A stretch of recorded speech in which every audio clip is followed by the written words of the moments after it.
Hey y'all, welcome back to our channel, Eye2Eye Disney Through Our Eyes. I'm Jessica. And I'm Kyle. And today we have a different kind of video for you.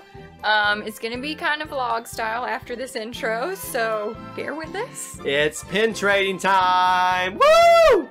So, are you just showing what you got this trip, or are you showing all your Just pins? this trip, because I'm sure we can do a different video sometime down the road. And my collection is not that big. It's up, you guys can't see it, but it's up there somewhat.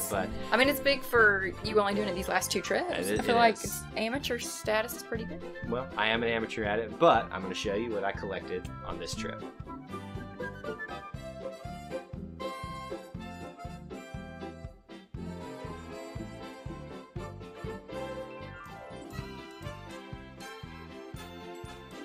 So to start off, we'll start with the best character ever, Donald Duck. And I try to get as many of his stuff every time I go pin trading at Walt Disney World. This one right here is kind of a portrait of Donald, and I've never seen this one before, so I had to get it when I saw it. I think I even gave up a pin I really was kind of considering keeping at the time. I really like that one. Then we have Donald in the Snowflake, and I know that there are several others in the set like this. But it's a really cool one, and it kind of reminds me of Christmas time with him. And of course, Donald Duck's hat. Yeah, when I saw this, I freaked out because I just love Donald Duck's hat, so I had to have that one as well. So this is a set of Disney pins that are themed around mascots and March Madness, college basketball, and I've had several others on my board that we'll maybe do a video about sometime, but this is an attempt to try to complete that set. I've had this one on a previous pin trading stint, Philharmonic Maestros, and I got it back this trip just so that I could try to complete the set at some point. The next one is a Mandapur Yetis. I have this one and in a t-shirt as well. It's really cool. I think that's one of my favorite rides at Disney, so I was happy to get that one in a pack I bought. The Dino Institute Dinos, which is another really cool looking one for the dinosaur ride. And of course, what would not be complete without the Haunted Mansion theme one, the Gracie Manor Ghouls. So the only complete set that I have for pin trading is the Epcot Center Pavilion pins, and there's 6 of them. 2 of them I already have, the Seas and the Chaser, which is a really silver one for this version of the Pavilion pins. So I have this one from this trip, and I believe this is, I'm trying to remember, it's either the Universe of Energy or something related to that. Cannot remember. Somebody will have to comment on that about what that one is. This is Horizons, and I was pretty obvious which one that is because of just there's a horizon on it.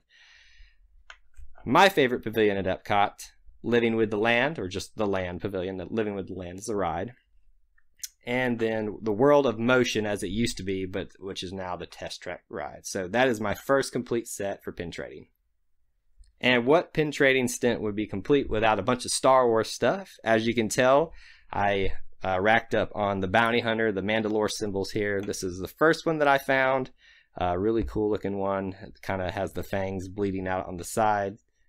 Also kind of a rounder one. I think this is maybe a cheaper one from a starter set, but again, when you see that, you got to get it as a Star Wars fan. Then we have a cartoon version of Princess Leia. A lot of people joked to me, thought it was for girls, but I was like, you know what? There's probably more like this of Han and Luke, so I have to get Princess Leia when I find it. And then the coolest one that I got on this trip, it was a mystery pin that a cast member asked me if I wanted to answer a couple of questions. You couldn't see it. She had it turned around on the back of her lanyard. She asked me, name 3 Skywalkers, and I said Luke, Leia, and Anakin. And I got it right, and she turned it around, and I was amazed at the really cool Stormtrooper helmet with the flames coming up on the side. This is probably one of the most prized pins that I have, and I'm sure it's kind of expensive. And to wrap it up, a few miscellaneous pins. We'll start at the bottom. It's a piece of the monorail. Not the piece of the monorail that fell off the last couple of days. That's just an inside joke for those who were in the Walt Disney World this last week. But there is a few others to complete the monorail. I've seen them before, so I'm going to go back and look for those another time. We have a Goofy pin, which I have the Mickey one of this one. And I'm sure there's Donald and Minnie and Pluto and all those. So I'll have to go back and collect all of those. And another set I'm close to completing as well, which is the Disney villains tie set. I have Hades and Jafar. I just now got Gaston. So a few more to collect on those. And my only purchased one, as far as an expensive one, was my 2017 to commemorate the trip, My Big Souvenir.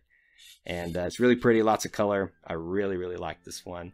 So that's all my pins that I have from the trip. What did you think about all of them? What's your favorite? What's your least favorite? Am I missing some from a collection that I don't know about? Let me know in the comments section below. Love to talk to any other fellow pin traders out there. I know Jessica, I'm trying to get her into it, I just can't. I like my mugs. That's my pins. Mugs and pins. Pins and mugs. We had too much money spent at Walt Disney World because of these things. But that's all we have for you guys tonight. If you would like to, make sure you're checking out all the other videos we have on our channel, such as our videos from our recent trip where we do a trip report, fireworks show, a Disney haul. Jessica's favorite is also on our channel too. And make sure you're following us on social media, Twitter and Facebook. And what else should they do? And be sure to like and subscribe. That's all we have for you guys from this show. But until next time, we'll see you real soon. Bye.